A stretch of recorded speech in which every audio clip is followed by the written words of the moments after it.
Coucou les vilains! Coucou les vilaines! On espère que vous allez bien et aujourd'hui on se retrouve pour une nouvelle vidéo qui porte sur nos coups de cœur 2022. Donc pour nos coups de cœur, alors c'est simple, moi j'en ai 8 et toi tu en as 7. Oui. Et c'est les coups de cœur donc de tous les mois de 2022, donc on a regroupé ça, on a sélectionné ceux qu'on préférait le plus. De toute façon la plupart on les a dit en vidéo, hein, de ceux qu'on préférait ou non. Bon, après c'est des coups de cœur, pour ma part, moi c'est vraiment, dit, quand je dis coup de cœur, c'est vraiment parce que c'est des livres que sûrement je pourrais éventuellement relire, pas tout de suite, etc. Et aussi parce que on les a trouvés géniaux, c'est ceux qu'on a préférés vraiment. Et que j'ai kiffé sur le moment, vraiment.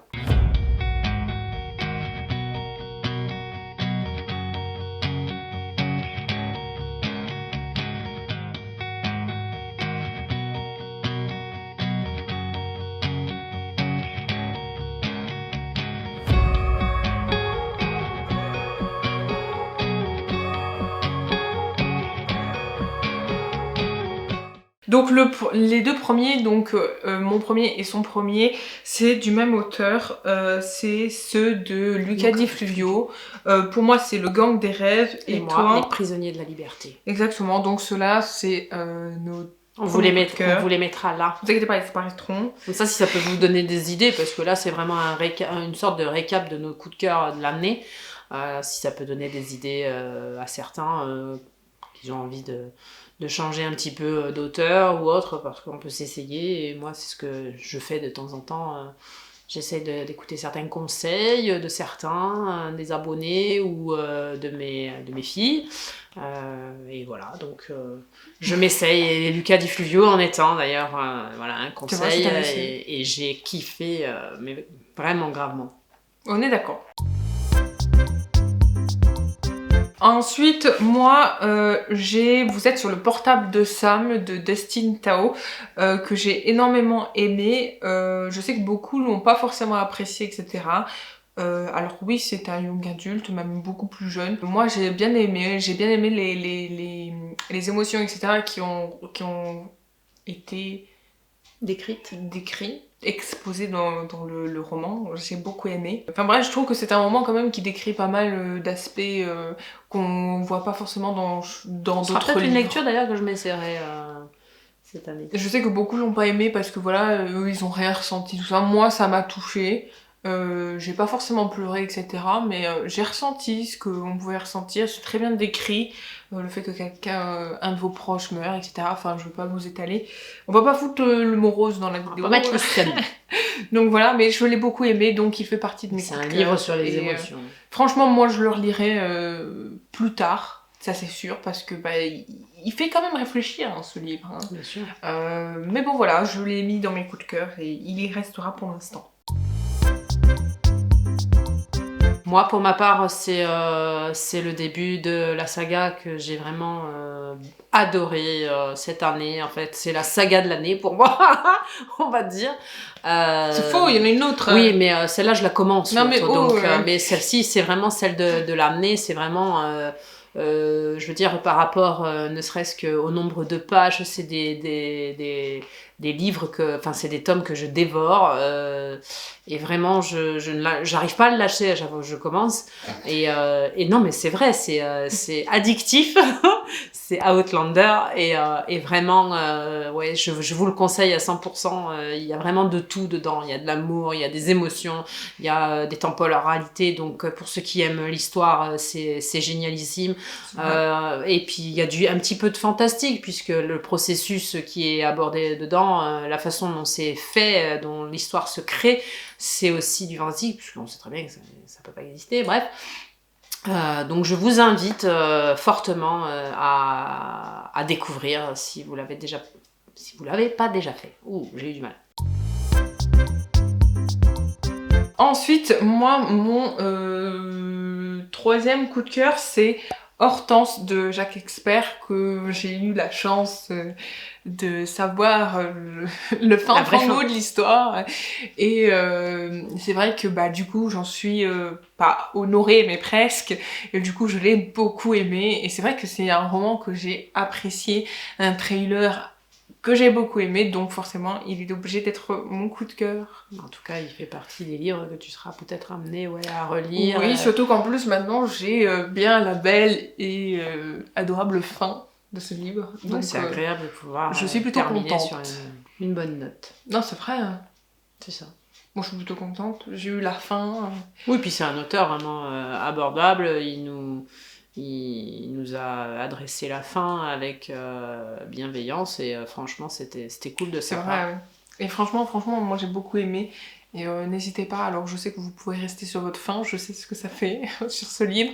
Mais voilà, c'est quand même un roman qu'il faut découvrir parce que franchement, il est vraiment très bien écrit. Donc pour ma part, eh bien, le troisième, c'est Tout ce que le cœur n'oublie jamais. Faut pas que je me trompe dans le titre. C'est aux éditions Charleston.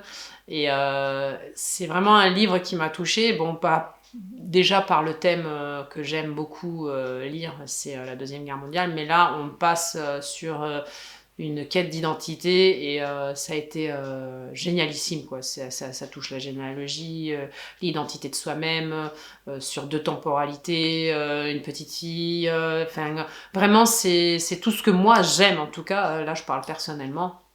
Et c'est très très bien écrit et c'est vraiment un livre que je le relirai, je pense que je le relirai, mais pas tout de suite évidemment, mais c'est un livre que j'ai beaucoup beaucoup aimé et il fait partie de mes coups de cœur de cette année. Ensuite, moi, mon 4e coup de cœur, c'est Le Soleil de minuit, partie 1, parce que je n'ai pas lu la partie 2 encore, mais j'ai adoré le premier. Donc forcément, il fait partie de mes coups de cœur 2022. Et j'ai très hâte d'ailleurs de lire la suite. D'ailleurs que j'avais lu grâce à NetGalley le premier, Oui. Et que j'ai dit que j'achèterais la saga en entier. Voilà. Parce que je suis impardonnable, n'est-ce pas? Et je précise quand même que c'est de la romance. C'est plutôt du young adulte, je dirais. Mais en tout cas, j'ai adoré. Et voilà, il est obligé. Il fait partie de tes coups de cœur de cette année. C'est obligé. Voilà. Bah moi, c'est Tu me manques de Harlan Coben, donc un petit peu de trailer dans cette liste. Et c'est celui cette année qui m'a le plus touchée. Comme je l'ai déjà dit dans d'autres vidéos, surtout quand je l'ai présenté, c'est un auteur que j'aime beaucoup dans le sens où je visionnais déjà sur Netflix ses histoires. Là, je l'ai découvert sur papier, donc je vais pas m'arrêter là, puisque la petite vilaine qui est là en a beaucoup, toute une collection, donc je me manque le dernier. Je vais pouvoir continuer et ma découverte, mais ça a été aussi bien alors un coup de cœur, mais aussi une découverte pour cet auteur et vraiment je suis pas déçue. Donc c'est un coup de cœur de trailer, on va dire, puisque il m'a fait découvrir sur papier ses histoires et franchement c'est un régal. Ensuite, moi, mon 5e coup de cœur, c'est La Faucheuse tome 1. Donc j'ai le tome 2 à la maison, comme vous le savez. Un peu de fantaisie. On projette d'acheter le 3e bientôt, donc je vais m'y remettre. Mais en attendant, le premier fait partie des coups de cœur 2022. Je l'ai dévoré, j'ai adoré cette histoire. Cette pseudo-romance qui commence, enfin pour moi c'en est une, et l'histoire du monde des faucheurs tout autour est, je trouve, très bien faite, donc voilà. C'est normal qu'il soit dans mes coups de cœur 2022. Moi, de ce qu'elle m'en a dit, ça me botterait de peut-être le découvrir. Oui, j'espère que tu le découvriras vraiment. Parce que franchement, ils en valent la peine. Et ton avis me tente, parce que j'essaie de pas trop parler, des fois quand c'est des livres que j'ai envie de lire, j'essaie de pas trop lui faire m'en dévoiler, parce que sinon après j'ai plus forcément envie de le lire. C'est le problème de notre petit duo, c'est que si on se dit trop de choses, après c'est difficile d'aller. Il faut juste titiller et puis ça donne juste un peu envie et c'est agréable après de pouvoir en parler quand les deux l'ont lu et d'avoir des avis sur certains sujets différents ou autres. Je spoil comme celui d'après.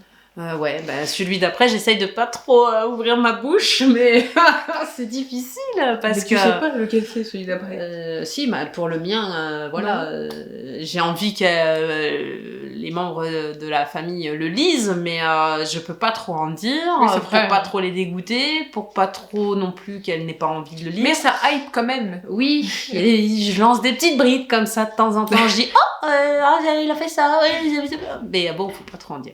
Donc pour ma part, je ne vais pas être. Non, attends, parce que moi j'ai pas fini. Il y a un point qu'il faut que je souligne. Bon, c'est que c'est un peu comme vous êtes sur le portable de Sam, c'est que la faucheuse et bah du coup Sam, c'est un univers qu'on parle pas trop quand même.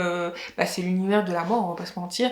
Et c'est vrai que ces deux livres-là, paradoxalement, c'est mes coups de cœur. Donc voilà, je voudrais après, souligner. c'est des thèmes un peu tabous. Oui, mais c'est vrai, mais c'est abordé d'une certaine façon qui montre autre chose que ce côté un peu tabou que ça, tu vois. Justement, je trouve que c'est bien abordé. En tout cas, le monde des faucheurs est bien abordé. Voilà, c'était ce que j'avais à souligner. C'est intéressant de voir comment on peut percevoir ces émotions sur des thèmes aussi importants, on va dire, et qui touchent vraiment réellement. Et du coup, ça apporte une autre approche, justement, de tout ça. Bien sûr, et puis faut en parler sans trop en parler. Parce qu'il faut pas oublier non plus que la faucheuse et Sam, ce sont des young adultes, donc c'est une approche pour nos jeunes d'aujourd'hui qui est différente de ce qu'on peut entendre dans la vraie vie, quoi. Voilà. Moi, je vais pas être très originale, mais c'est vraiment le dernier coup de cœur, je pense, de l'année pour ma part, puisque c'est la saga de Lucinda Riley, donc Les 7 sœurs, que j'ai commencé il y a pas très longtemps, vous le savez, je vous en ai parlé il y a un petit moment dans d'autres vidéos, et je suis dans la continuité. Et vraiment, je m'éclate à lire cette saga et je vous la conseille. Et c'est, comme j'ai dit, c'est le dernier coup de cœur de l'année pour le coup. Tu as raison. Et voilà. Ensuite, moi, pour mon dernier coup de cœur, je rebondis ce que tu dis, moi, mon dernier coup de cœur de cette année, je dirais que c'est juste Une ombre de Karine Gibel. Alors, c'est un trailer, je trouve, mais... Le mot est pas exact, mais il est sublime. Franchement, il vaut le détour. Donc, si vous ne l'avez pas encore lu, n'hésitez pas. Franchement, elle écrit superbement bien. Et franchement, son histoire, elle tient bien debout. Et alors, la fin... Elle fait partie des auteurs de cette année, en tout cas pour ma part. Que j'ai beaucoup aimé. On a découvert, qu'on a beaucoup aimé. Et qui, je trouve, à mon goût, ne sont pas assez mis en avant. Oui, c'est vrai. Que ce soit dans les médias ou autres. J'en ai pas autant entendu parler que certains, qui en valent aussi le coup, c'est pas ce que je dis, mais je trouve qu'ils valent le détour, leur écriture est et c'est un peu comme très agréable. Les femmes d'Hérésie Ranch que tu as lu, lui aussi je trouve qu'il n'a pas été assez mis en avant. Alors qu'il y a beaucoup de documentation, il y a vraiment, on sent qu'il y a un travail derrière, il y a une écriture importante, il y a franchement c'est des belles découvertes pour ma part et moi, je voulais les mettre en avant aujourd'hui parce que c'est vraiment des auteurs que je vais continuer à lire et à découvrir, puisqu'ils ont écrit d'autres romans que je vais me hâter de vous faire découvrir aussi. Oui. Et donc du coup, alors on passe à petit dernier. 2 livres, il y en a 2, enfin 2, une c'est une saga, l'autre c'est un livre unique. Et donc on parlera de notre coup de cœur respectif. Commun, pardon. C'est Le Prince Cruel de Holly Black aux éditions Rajo. Donc pour moi c'est les 3, elle c'est le premier. Et le dernier c'est Tout le bleu du ciel de Melissa d'Acosta. Forcément, ces deux-là, ils sont obligés d'y être. Alors ça, c'est son coup de cœur de cette année. Moi, ça l'a été une année avant, puisque je l'avais lu avant, comme vous le savez. Mais c'est vrai que on peut dire que c'est 2 coups de cœur communs. Parce que, est-ce qu'on peut dire aussi que ce sont nos incontournables ? Pour moi, le mot incontournable, oui, un côté fantasy, un côté contemporain comme je l'aime, en tout cas dans celui-ci. Tout le bleu du ciel, je l'ai vraiment adoré, vous le savez, on vous l'a dit. C'est vrai, c'est vrai, on l'adore. Franchement, même Le Prince Cruel, on l'adore. Je veux les éditions collector, ça je pense que vous avez compris. En fait, j'arrive pas de le répéter. Mais c'est vrai. Elle devient vieille. Ça va, je suis jeune. Non. Mais non, mais c'est vrai que voilà. D'ailleurs, il y a Tout le bleu du ciel qui est sorti en édition collector. Ah oui. Et qu'on a loupé. Parce que nous, on l'a en poche. Donc c'est pas ouf. Enfin, critique pas le poche, mais... non, mais ça m'a fait un beau truc pour tout le bleu du ciel, tu vois. Le collector était beau. Bah, peut-être pour mon anniversaire, je me ferai plaisir. Mais je sais pas si on peut encore le trouver. Il faut que je regarde. Moi aussi. Parce que franchement, le collector, mais je te l'offre tout de suite. Mais il est très beau, il est très pailleté. Il est beau, il est magnifique. Ça me fait penser un peu mais bon, à après, Thiès. on les a en double, c'est quoi ça, c'est embêtant. Mais c'est ça, pas grave, tu me vois. donnes le pocket, moi je prends toi tu prends le collector. Mais non, le pocket, c'est un cadeau. Oui, ah oui, c'est vrai. Ça a été un cadeau. Alors, je peux pas. Ce serait pas bien de leur donner. C'est vrai que c'était aussi un cadeau parce que tu oui. l'avais lu les voir sur les télé. C'est vrai qu'il y a beaucoup de. On parle souvent des mêmes livres, hein, mais c'est parce qu'on les a. Non, mais là, on parle des coups de cœur. Donc, forcément, on revient un petit peu. D'ailleurs, si c'est redondant pour vous, vous pouvez passer à une autre vidéo qu'on a fait et que vous découvrirez autre chose. Là, on voulait vraiment vous donner. Mais n'oubliez pas, je veux toujours un les petit coups de cœur. récap de coups de cœur qu'on a fait cette année. Et. Non, parce que ça, c'est vraiment des livres qu'on, voilà, comme j'ai dit au début de la vidéo, qu'on sera sûrement amené à relire un jour. Si on a envie, qu'on sait pas quoi lire, hop, on prend celui-là. On sait qu'on sera pas déçus. Faut pas oublier que du coup, en décembre ou janvier de l'année prochaine, oui. Attends, en décembre 2023 ou en janvier 2024, il y aura sûrement les coups de cœur de l'année 2023. Voilà. Donc ce sera sûrement d'autres livres, et même s'il y en a qui reviennent, bah c'est nos coups de cœur, donc malheureusement, bah ils reviennent aussi. Parce que par exemple, toi, le Prince Frey, tu risques de lire en 2023, donc tu risques peut-être de revenir. Moi, si je commence à voir les collectors, c'est la même chose. Moi, je vais peut-être découvrir Outlander, parce que c'est une saga que j'aimerais découvrir. Lucinda Riley aussi, donc peut-être qu'il va y en avoir aussi qui vont revenir, et peut-être qu'il y en aura plus que... Parce que peut-être qu'on aura lu plus que... Oui, et puis là, c'est vraiment... voilà, c'est vraiment des livres que je pourrais pas remettre à la boîte à lire ou autre. C'est vraiment des livres que je vais garder et je vais continuer à suivre les auteurs. C'est vraiment des coups de cœur parce que, comme j'ai dit tout à l'heure, par 2 fois d'ailleurs, je me répète aussi, je deviens vieille.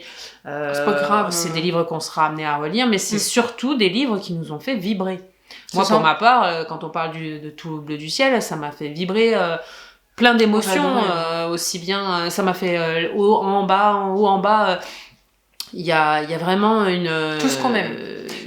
Une panoplie d'émotions dans ce livre qui non mais voilà, voilà, c'est ce que j'allais dire, c'est qu'on est quand même deux femmes qui aimons quand même ressentir des choses, même au niveau des émotions, donc c'est vrai que quand c'est bien retransmis dans les livres, ça nous plaît énormément. Il faut quand même comme le tout dire. Le monde, mais après, tout le monde n'est pas pareil. Non, si, tout le monde est pareil, sauf qu'on ressent pas les mêmes choses. Oui, mais voilà, c'est ce que je veux dire.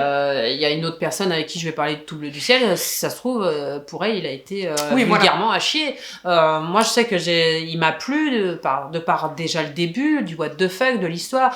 C'est vrai. Hein. Voilà, moi, je sais pas si je laisserais une de mes filles partir comme ça. Voilà. Après, dans l'histoire, Émile ne dit pas forcément à sa famille tout de suite. Hein, donc, oui, mais c'est un peu particulier et c'est vrai que ça fait réfléchir déjà dès le début. Les émotions vont crescendo jusqu'à la fin, donc c'est vrai que pour tout ce qu'on vous a énuméré là, même Luca di Fluvio, tout ça, c'est vraiment les émotions dedans, même mis à part le thème de la mafia, tout ça, c'est intéressant déjà pour ceux qui aiment, hein, évidemment. Puis sa plume, la façon moi dont je suis du style à aimer puisque j'aime tout ce qui est le parrain en film, etc. Donc ça me plaît, même si j'aime pas la façon et ce qu'ils font, mais j'aime qu'on me le raconte. Et lui, il le fait formidablement bien. Et il y a plein d'autres émotions dedans aussi. Et franchement, c'est des livres coup de cœur, des livres émotions, des livres intéressants. Des livres qui nous ont fait vibrer. Voilà. C'est le... Kiffer, comme disent c'est les le jeunes. principal mot de cette vidéo. En tout cas, cette vidéo est maintenant terminée, on espère qu'elle vous aura plu. C'est nos petits coups de cœur de l'année 2022. Voilà, on s'est dit qu'on vous ferait une vidéo à part de la récapitulation de l'année. Je l'ai bien articulé. Donc voilà, c'est une vidéo le à récap, part. ça va plus vite. Hein. Oui, mais bon, tu vois, j'ai essayé de... Elle s'applique. Toutes des choses dans la vie. Donc voilà, cette vidéo est maintenant terminée. On espère qu'elle vous aura plu. N'hésitez pas à mettre un like, à commenter et à partager cette vidéo, et surtout abonnez-vous, activez la cloche, et on se retrouve très vite pour une nouvelle vidéo livresque. Bye bye.